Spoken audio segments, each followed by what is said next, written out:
여러분 안녕하십니까? 더불어민주당이 도이치모터스 주가 조작 의혹과 관련한 검찰의 김건희 여사 불기소 처분에 반발하면서 심우정 검찰총장 탄핵을 추진하기로 했습니다. 오늘의 정치권 소식 함께 볼 출연자 소개하겠습니다. 국민의힘 김근식 전 비전전략실장 그리고 박원석 전 의원입니다. 안녕하십니까? 안녕하십니까? 네, 반갑습니다. 검찰총장 탄핵안이 본회의에서 의결된다면 사상 초유의 일로 기록될 텐데요. 민주당은 오늘 지도부 회의에서 탄핵을 추진하기로 결론냈다고 밝혔습니다. 국민의힘은 이재명 대표 수사에 대한 보복이라며 강하게 반발했습니다. 어제는 대한민국 법치 사망 선고일입니다.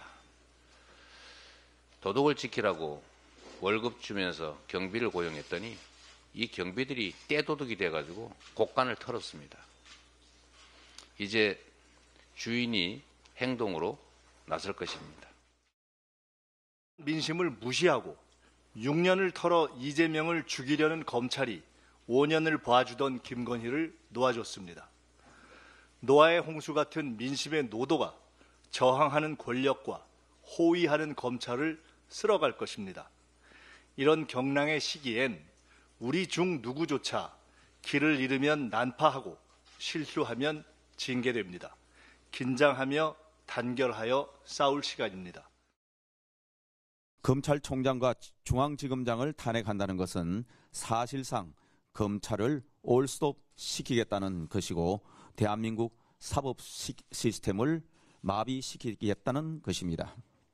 이것은 결국 이재명 대표와 민주당을 향한 검찰의 수사와 기소에 대한 보복입니다.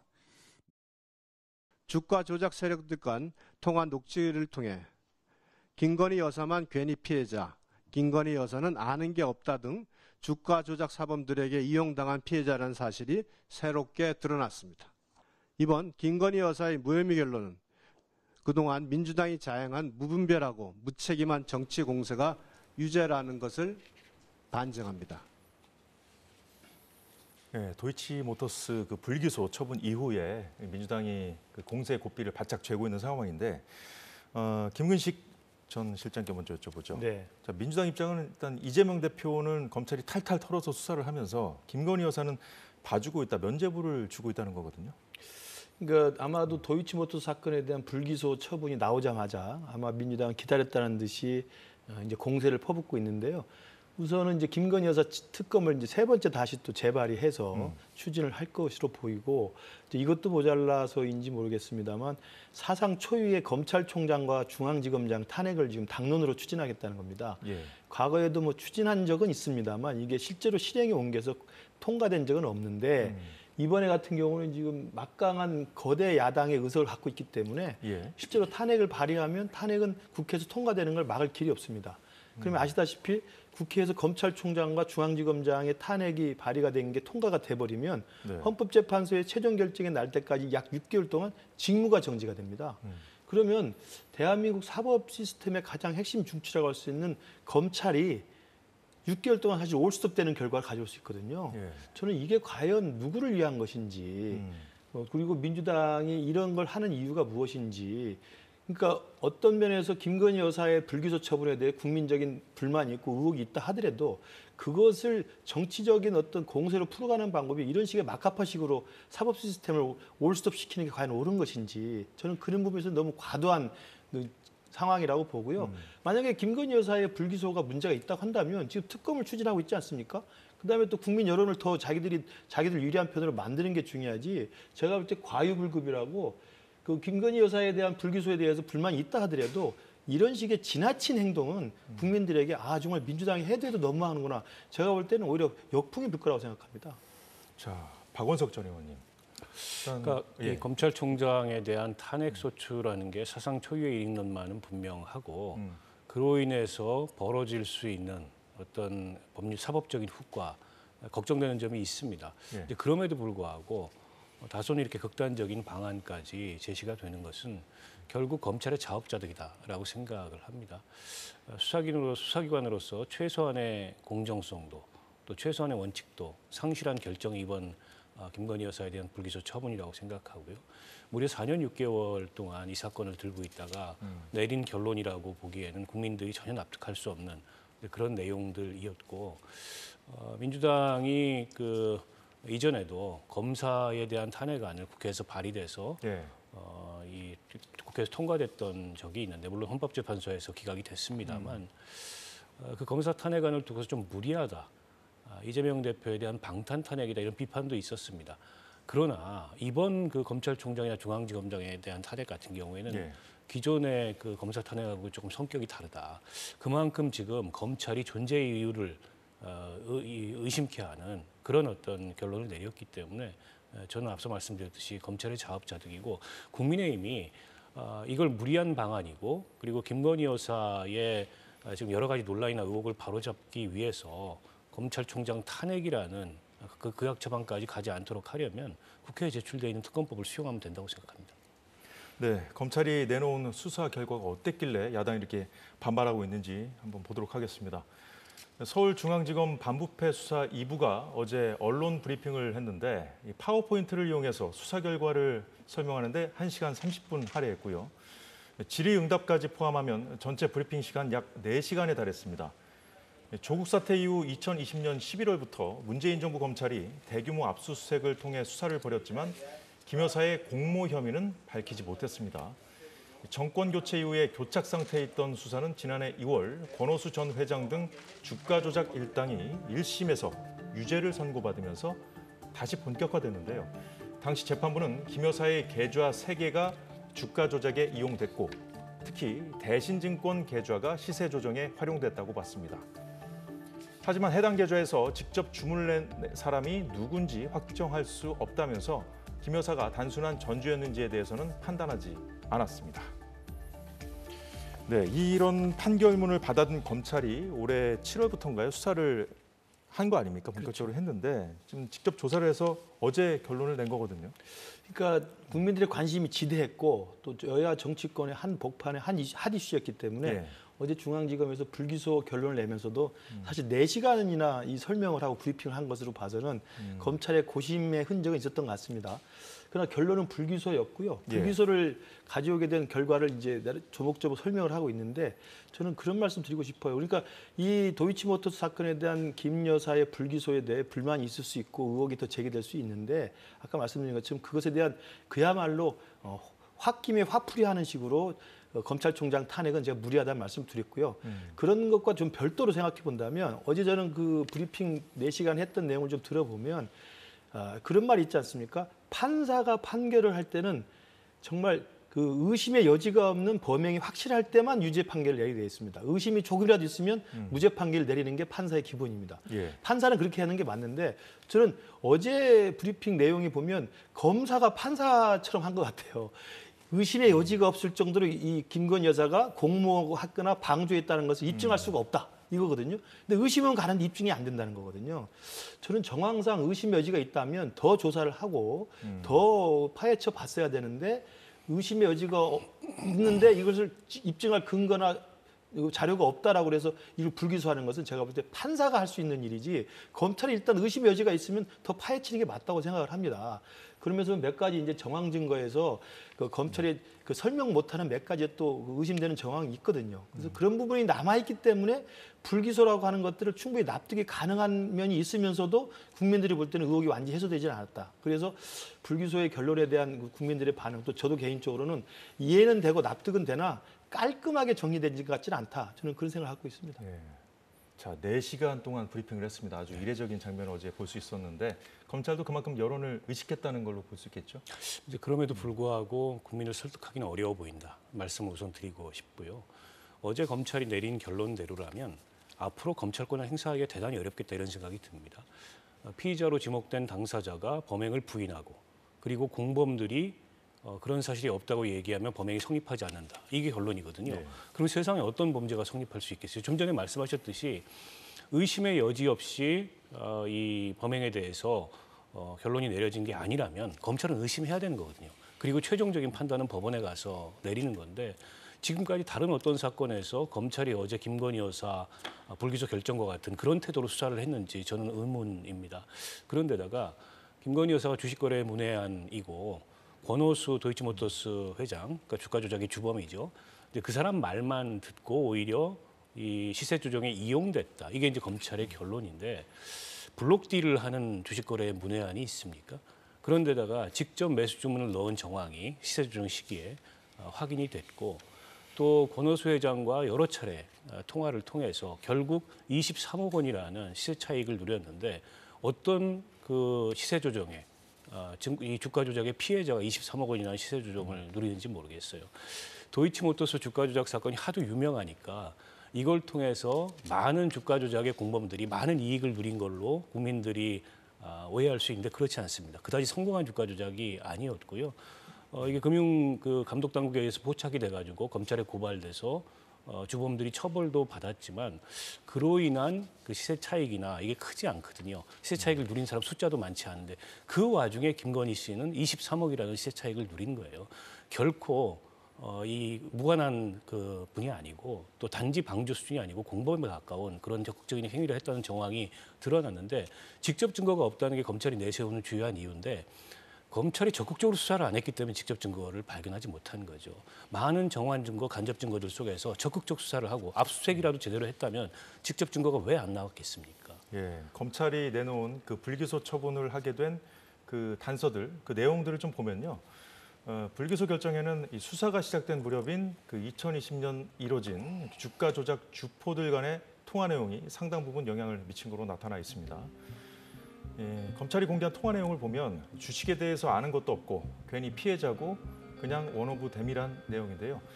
김 여사는 범행에 활용된 계좌주 정도로 인식됐을 뿐 2심에서 유죄를 선고받은 전문 투자자 손모 씨와는 성격이 다르다는 게 검찰의 설명인데요. 자, 박 의원께서 지적을 하셨습니다만은 자, 이제 뭐 이런 사람들의 말만 듣고 이렇게 불기소 처분하는 것이 맞냐 이렇게 지적을 해주셨습니다만 이제 문재인 정부 검찰에서도 수사를 할 때 이런 반증의 증거들도 있기 때문에 기소를 할 수 없었다는 그 반론 좀 나오고 있거든요. 그러니까 수사가 시작된 게 2020년이거든요. 그러니까 문재인 정부 때 한창 검찰이 나서서 했기 때문에 그 당시 수사를 총괄했던 사람이 지금 이성윤 중앙지검장이었습니다. 예. 얼마나 그러면 기소 쪽으로 의심을 하고 파헤쳐 봤겠습니까? 그러나 내용이 별로 나오지 않아서 사실은 결정을 못했던 상황이고 그러다 지금 문제가 되는 건 이 권오수 일당의 주가 조작 이 공판이 1심 지나고 1심에서 유죄 판결이 났고요. 2심에서 이 거의 김건희 여사와 비슷한 사람으로 분류되는 쩐쭈란 사람이 1심에서는 무죄였습니다만 2심에서는 검찰이 공소장을 변경하면서 방조범으로 유죄 판결을 받은 거예요. 그러니까 새로운 검찰의 법리가 나왔고 새로운 정황이 하나 나온 거죠. 예. 그렇기 때문에 수사를 더 한 건데 그 수사 와중에서 보면 제가 볼 때 좀 아쉽고 제가 깔끔하지 못하다는 생각이 드는 게 우선 이른바 출장조사라고 해서 그전에는 서면조사만 받았고 출장조사라고 가서 대면 조사를 하긴 했습니다만 서면 답변한 내용들을 그냥 확인하는 절차였고 일부 기사에 나온 거 보면 그 김건희 여사가 했던 녹취록이 나오면 제가 이런 말을 했나요? 라고 부인하는 정도가 됐다는 거예요. 그러면 사실은 본인의 목소리가 나오면 그걸 가지고 더 파헤칠 수 있는 내용이 있는 거죠. 그리고 또 하나는 아까 말씀하신 통정매매로 1심 판결, 2심 판결에서 확인된 그 대신증권 계좌에 대해서 그 이른바 주포 일당들이 문자를 주고받은 사이에 7초 만에 그 8만 주가 거래됐다는 게 확인이 돼 있습니다. 그러나 검찰 논리는 그러나 이것을 김건희 여사가 직접 주문했는지 확인할 방법이 없다. 이거거든요. 그러니까 이 부분도 김건희 여사가 제가 알기로는 대부분 직접 증권사 직원을 통해서 전화로 매수를 했다고 보여지는데 그러면 전화했던 매도했던 그 내용이 있을 거거든요. 그러니까 그런 것들을 조금 더 의심을 좀 하고 파헤쳤으면 좀 깔끔했을 거라는 생각이 들고 압수수색 영장도 요청을 했지만 판사가 기각했다는 건데 그건 애초 초기에 사건 초기 조사 초기에 그 코바나 컨텐츠 협찬 의혹과 이걸 묶어가지고 압수수색 영장을 했기 때문에 소명이 잘 안 돼가지고 기각이 된 걸로 알고 있습니다. 그렇다고 한다면 이 부분에 대해서 좀 더 집중해서 검찰이 할 일을 다 하고 검찰이 일단 죄가 있는 걸로 의심해서 기소를 하는 쪽이잖아요. 판사가 아니지 않습니까? 그러면 의심의 정황들을 좀 더 파헤쳐야 되는 적극적 노력이 과연 있었는가에 대한 의혹이 여전히 남기 때문에 제가 아까 깔끔하지 않는다는 그러다 보니까 민주당이나 또 김건희 여사를 의심하는 국민 여론에서는 또다시 조사를 해야 되는 게 아니냐라고 하는 빌미를 저는 제공이 됐다고 생각합니다. 공세에 빌미를 줄 수 있다는 네. 말씀인데 그 대신증권 계좌에서 이뤄진 그 매도 그 상황을 지금 지적해 주셨는데 지금 검찰이 내놨던 그 불기소 처분의 어떤 근거로 내놨던 것 중에 하나가 이제 앞서 보여드렸던 주포들 간의 전화 통화 내용이었는데, 그 2차 주포 김 씨가 그 수사가 본격화되던 2020년 9월에도 도피 중에 계좌 관리인으로 지목된 인물에게 쓴 편지 내용이 있습니다. 또 이건 또 내용이 좀 다르거든요. 네. 그러니까 그 각각의 서로 다른 정황들인데, 그러면 검찰이 더 심도 있게 수사를 해서 정말 의심의 여지가 없는 게 아니라면 의심을 해야 되는 게 검찰의 역할입니다. 이제 그럼에도 불구하고 김건희 여사에게 불리한 정황이나 불리한 증거 같은 경우에는 확신할 수 없다, 이런 식으로 일축해버리고, 또 김건희 여사에게 유리한 정황은 적극적으로 채택해서 이러저러하게 추정된다. 아니, 세상에 검찰이 추정된다는 이유로 혐의가 없다는 식으로 결론을 내리는 거 처음 봤습니다. 아까 대신정권 계좌에서 뭐 10억, 8억, 이른바 7초 매매라고 하는 거래가 이루어졌는데, 김건희 여사가 그 직접 매수 주문에 나선 것도 확인이 돼요. 그럼에도 불구하고 그건 그냥 우연이다. 같은 시기에 주가조작범들 간에 문자가 오고 간 시기에 우연히 그렇게 겹쳤던 거고, 권오수 회장의 말을 듣고 그 의도를 의심하지 않고 그냥 주문을 넣은 거다라고 얘기하는데, 그렇게 추정된다라고 얘기합니다. 저는 그런 식의 불기소 사유를 처음 봤고요. 2차 주가 조작의 주범인 김모 씨가 그런 얘기를 했어요. 김건희 여사는 권오수 회장과 또 이종호 블랙펄 인베스트먼트 대표와 함께 BP 패밀리다, 이른바 때문에 김건희 여사가 이른바 이런 어떤 그 도이치모터스 주식 거래에서 전혀 손해도 보지 않았고 23억이라는 차익을 누렸다. 근데 이런 행간이 깔려 있는 거지 않습니까? BP 패밀리의 그 뜻이 뭔지, 의미가 뭔지 좀 블랙펄 인베스트먼트의 패밀리란 얘기죠. 네, 그러니까 주가 조작의 주가 음. 조작의 코어 그룹이다. 몸통이다, 이 얘기를 한 건데, 앞서 얘기했던 그 전주 손모 씨하고 비교가 되는 대목이 그렇습니다. 전주 손모 씨는 그냥 개인이 아니고 전문 투자자라고 얘기하지만 이 주식 거래를 통해서 1억 원 손해를 봤습니다. 그리고 그 권오수 회장과는 일면식도 없는 그런 사이입니다. 그에 반해서 김건희 여사는 23억의 이익을 누렸고, 권오수 회장과 수시로 문자를 주고받았던 그런 가까운 사이입니다. 그런데 단지 권오수 회장만 믿고 이 통장을 맡겨놓고 주가 조작에 이용됐다라고 판단할 수 있느냐, 누가 봐도 납득하지 않는 그런 상황 아니겠습니까? 예, 한동훈 대표는 검찰이 내놓은 수사 결과에 국민이 납득할 수 있을 정도인지 지켜볼 필요가 있다고 말했었는데요. 민주당이 검찰 수사 결과를 이유로 검찰총장을 탄핵하기로 한 것과 김 여사 특검법을 또 발의한 것은 강하게 비판했습니다. 더불어민주당이 탄핵하지 않는 공무원이 어디 있습니까? 다 하고 있지 않나요? 저 법무부 장관한테는 왜 말만 하고 탄핵 안 했는지 모르겠어요.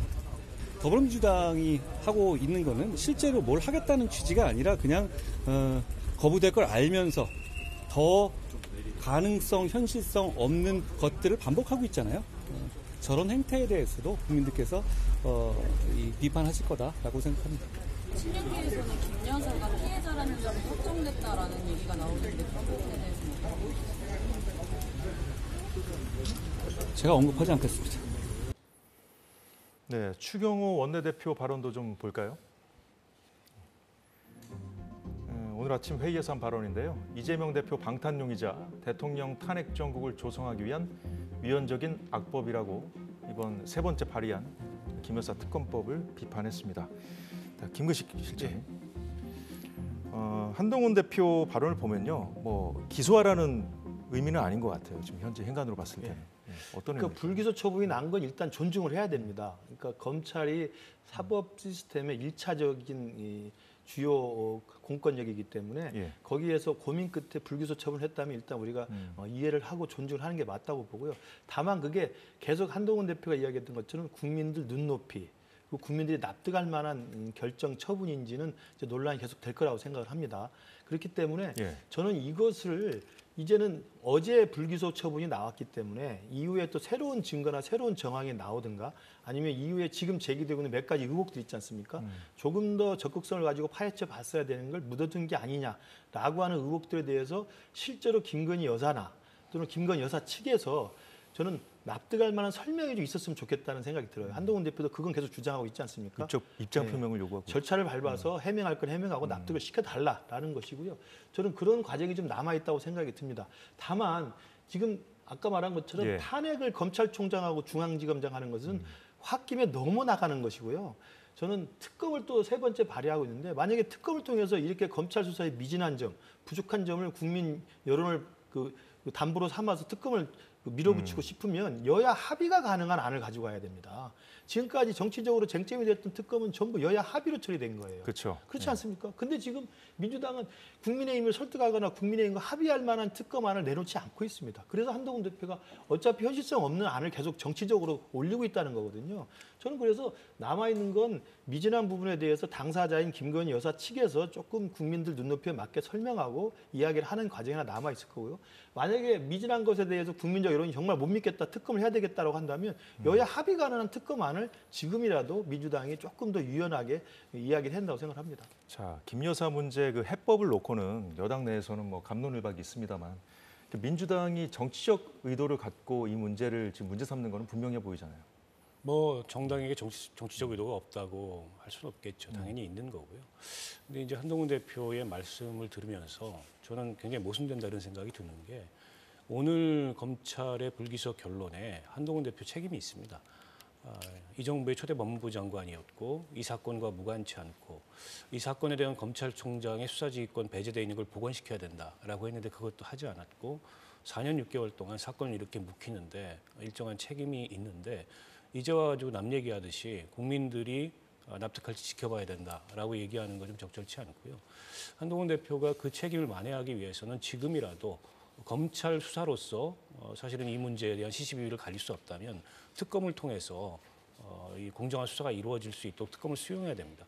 지금 이제 우리 김근식 교수님은 이 야당이 협상 가능한 그런 특검안을 제출하면 논의해 볼 수 있다 이렇게 얘기하지만 그건 국민의힘 전체 입장이 아니고 한동훈 대표의 입장도 아니에요. 그러면 한동훈 대표 스스로 밝히시라. 이런 내용 정도를 가지고 특검을 하자. 근데 지금 한동훈 대표는 특검 카드를 대통령하고의 협상용, 대통령하고의 거래용으로 생각을 하는 것 같아요. 얼마 전에 세 가지 요구 조건 내용을 보면 인적 쇄신하고 김건희 여사 대외 활동 자제하고 그다음에 의혹에 대한 해소를 하는 절차에 협력해라라는 건데 그 세 번째가 이제 특검을 시사하는 듯한 그런 카드인데 이거를 대통령과 거래용 카드로 쓸 게 아니고 본인이 법무부 장관으로서 책임을 다하지 못한 그 후과로서 오늘의 결론이 내려졌다면 그걸 만회하기 위해서라도 이 문제에 대한 의혹을 제대로 가려줄 특검을 하기 위해서 먼저 선제적 제안을 해라 이렇게 말씀드리고 싶어요. 네.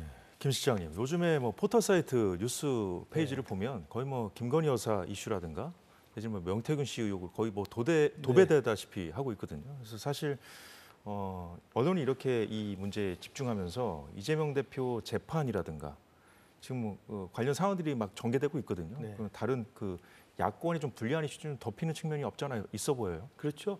지금 김건희 여사가 사실은 지금 정치의 전면에 지금 등장해 있고 특히 그와 관련된 또 명태균 씨라고 하는 이른바 그 발언들이 계속 속수무책으로 지금 나오고 있기 때문에 사실은 지금 11월 달이 되면은 이재명 대표에게는 사실은 운명의 시간이 다가오고 있는 거거든요. 예.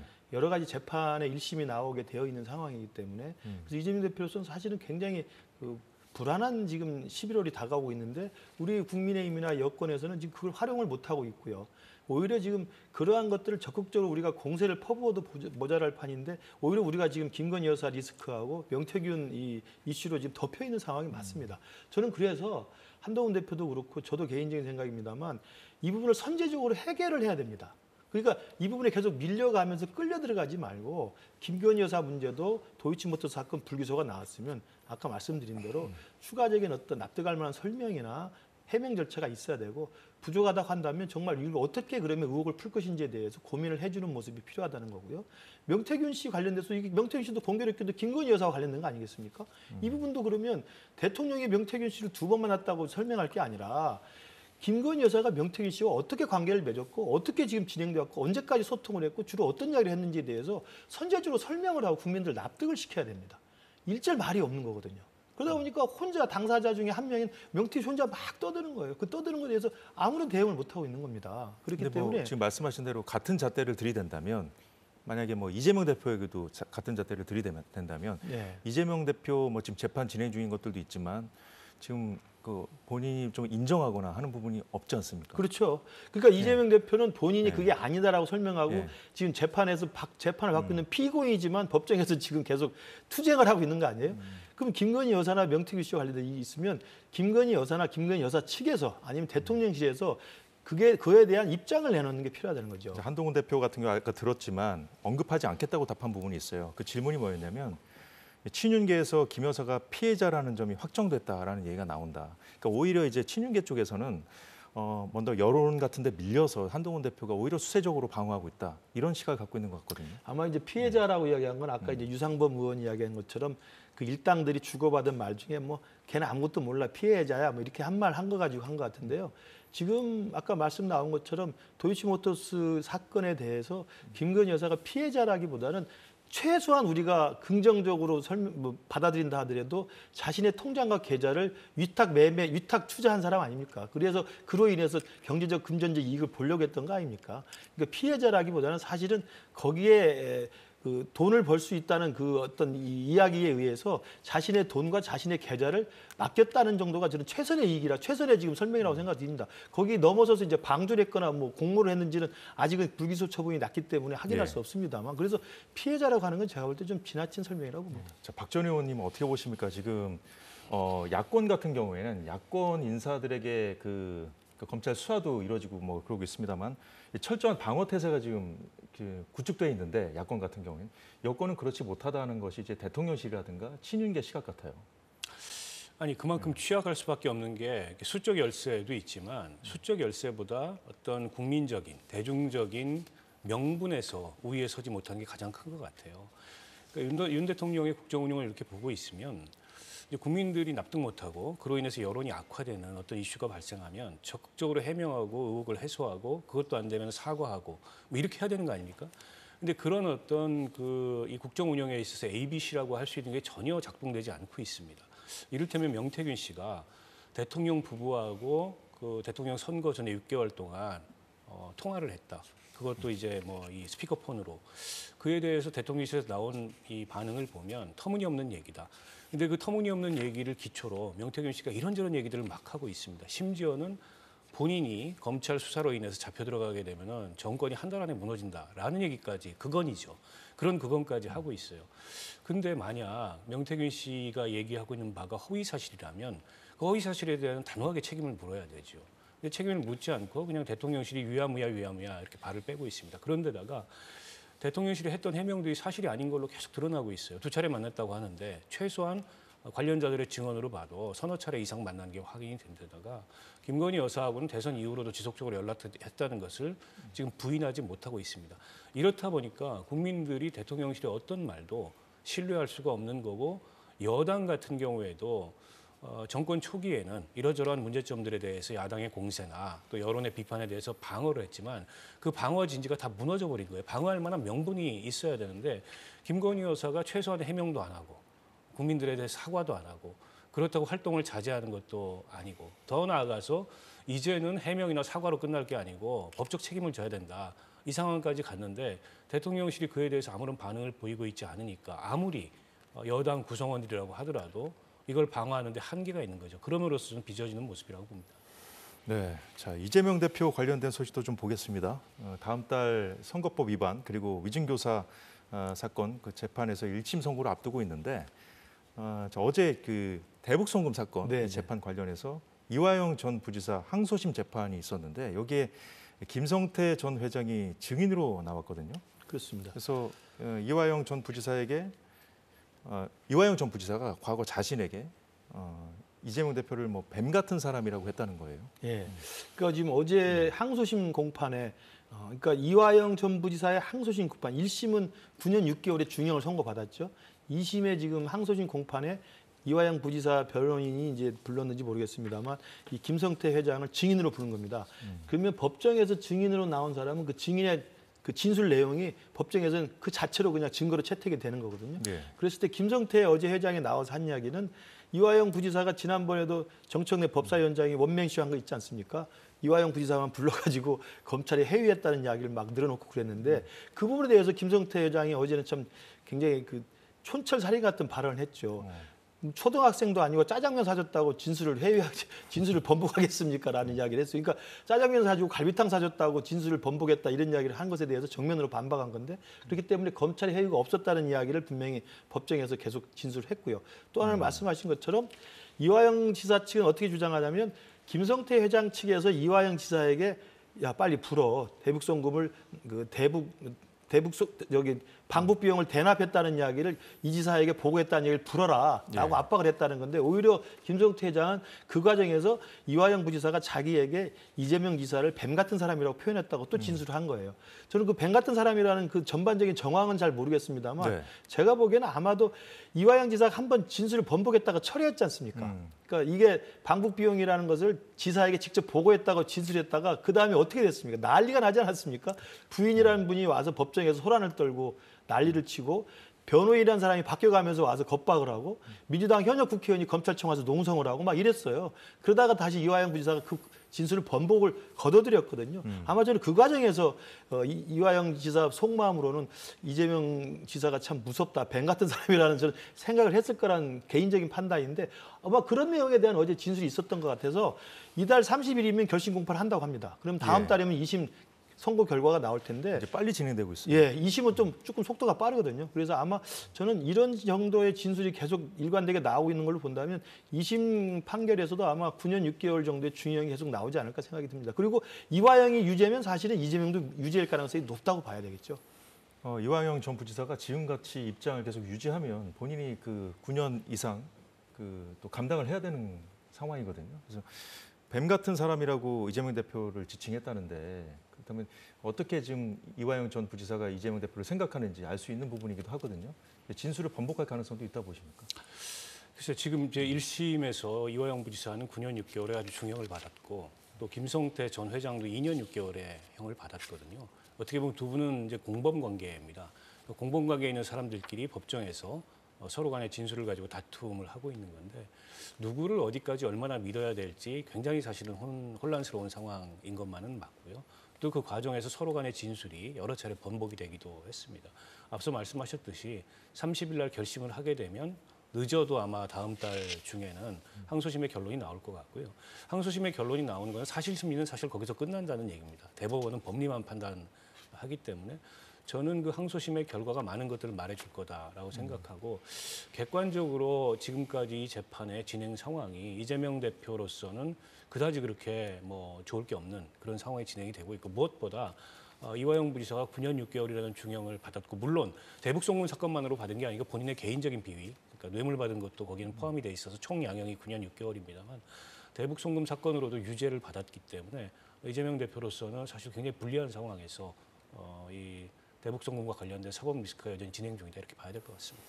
예, 이재명 대표 행보를 한 가지만 더 보겠습니다. 오늘 민주당 의원들에게 편지를 보냈다고 하는데요. 의원들이 언행에 각별히 유의해야 할 때라고 당부했다고 합니다. 자, 최근에 어떤 일이 있었냐면요.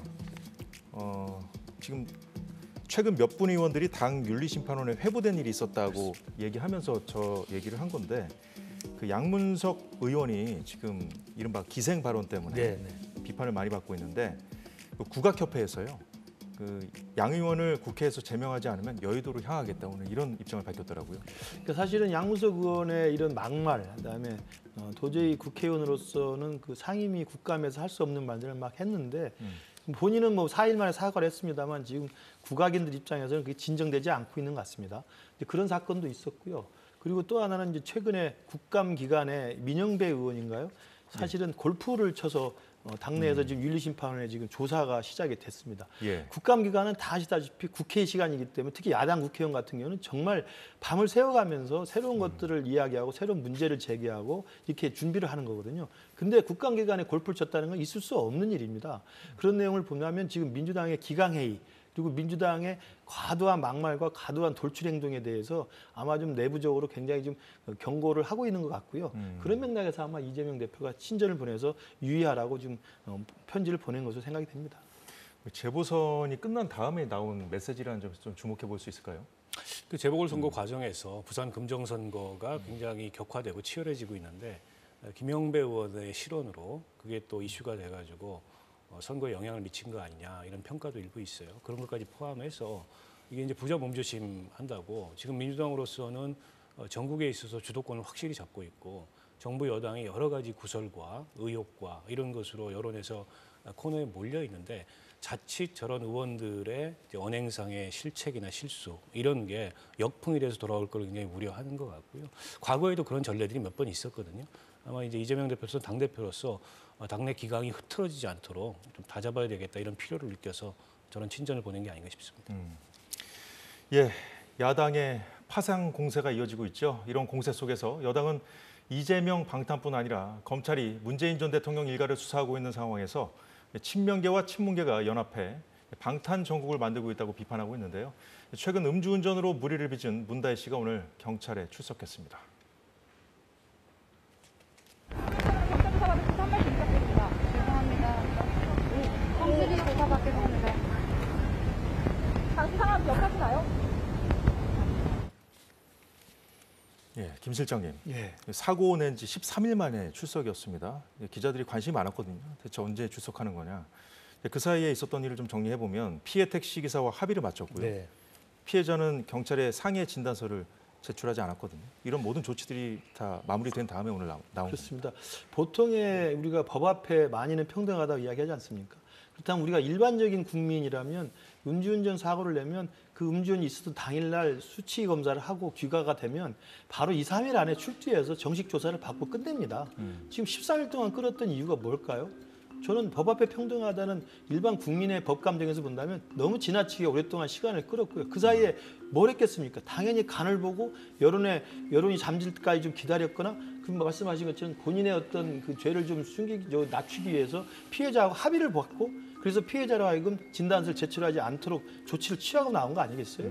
저는 문다혜 씨가 어떤 사람입니까? 본인의 그 전 남편의 어떤 특혜 취업과 관련해서 지금 전주지방검찰청에서 수사를 하고 있을 때 그때는 굉장히 신속하게 SNS에서 강력한 저항 의지를 나타냈었습니다. 검찰을 거세게 비판했었죠. 네, 그때는 굉장히 신속하게 직자적 대응을 했었어요.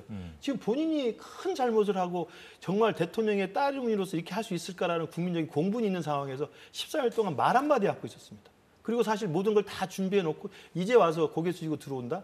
국민들이 볼 때는 과연 법 앞에 모든 사람들이 평등한가? 그리고 과연 문다혜 씨는 진심으로 반성하고 있는가? 이것에 대해서는 여전히 저는 의문이라고 생각합니다. 네, 김 실장님께서 좀 지적했듯이 검찰 수사에 그동안 이제 입장문을 낸 것과는 좀 오늘 입장문 이름이 이제 사죄문입니다. 사죄문이라는 형식으로 내놨는데 좀 많이 달라졌어요. 사람이 누구나 자신이 저지른 잘못 앞에서 좀 방어적이기 마련입니다. 그런 면에서 이해가 되는 측면도 있지만 또 문다혜 씨가 공인은 아니지만 전직 대통령의 딸이라는 세간의 관심을 받을 수밖에 없는 그런 위치에 있었다는 점에서 좀 아쉬움은 있죠. 좀 일찍 사죄문을 내고 일찍 어쨌든 경찰 수사도 자처해서 출두하고 했으면은 더 나았을 것 같다는 생각이 드는데 오늘 그 경찰에 출석하고 또 사죄문 낸 거는 아마 이제 법률적인 조력을 누군가로부터 받고 있겠죠. 변호인단이나 이런 게 구성이 됐을 테니까. 그런 그 법률적인 조력자들의 조언을 듣고 나서 저런 어떤 판단을 하고 결정을 하고 오늘 출두한 게 아닌가 싶은데요. 어쨌든 합의를 받고 또 피해 당사자가 상해 진단서를 제출을 안 했다고 해서 처벌이 안 되는 건 아니거든요. 상응하는 처벌을 좀 받을 거라고 생각하고 이후로도 문다혜 씨는 기회가 있다면 또 다른 자리를 빌어서 국민들한테 곡진하게 사과하는 그런 입장을 다시 한번 표명했으면 좋겠다는 말씀 드리겠습니다. 예, 두 분 짚어주신 대로 문다혜 씨 검찰 수사를 받고 있는 상황이었죠. 그렇던 터라 이제 더 이목이 쏠렸었는데 문재인 정부 시절 태국으로 이주한 뒤에 그 생활비도 그렇고요. 문 씨가 집을 구입하는 데 들어간 그 자금, 출처를 이제 검찰이 들여다보고 있는 상황이었는데 수천만 원의 뭉칫돈을 환치기 수법과 경호원을 시켜가지고 국내로 송금한 정황까지 파악이 됐습니다. 자, 이런 상황이기 때문에 오늘 좀 이런 식으로 대응한 게 아닌가 싶은데요. 그러니까 지금 검찰이 수사하고 있는 것에는 아직 문다혜 씨는 참고인 신분입니다만은 어찌됐든 본인의 전 남편 그리고 본인의 아버지인 문재인 전 대통령 그리고 본인의 어머니인 김정숙 여사 다들 관련돼서 이상한 그 돈의 흐름의 정황이라든지 그다음에 심지어는 태국 가서 이주해서 살 때랑 돌아와서 또 건물을 매매할 때 집을 매매할 때 이른바 공권력이라고 하는 청와대 경호원들까지 동원했던 흔적들이 드러나고 있지 않습니까? 이런 내용들을 보면 당시 이상직 전 의원을 중진궁 이사장으로 시키고 그 특혜 취업에 대한 그 임명의 대가로 사위에 대한 특혜 취업을 한 게 아니냐라는 지금 검찰의 수사 혐의에 대해서 그 내용만 있는 게 아니라 문다혜 씨와 관련된 부모님들의 이러저러한 자금 흐름과 이러저러한 특혜와 어떤 그 독립 생계를 유지하지 않았던 내용들에 대한 정황들이 계속 나타나고 있기 때문에 저는 검찰의 수사가 간단히 끝날 거라고 보지는 않습니다.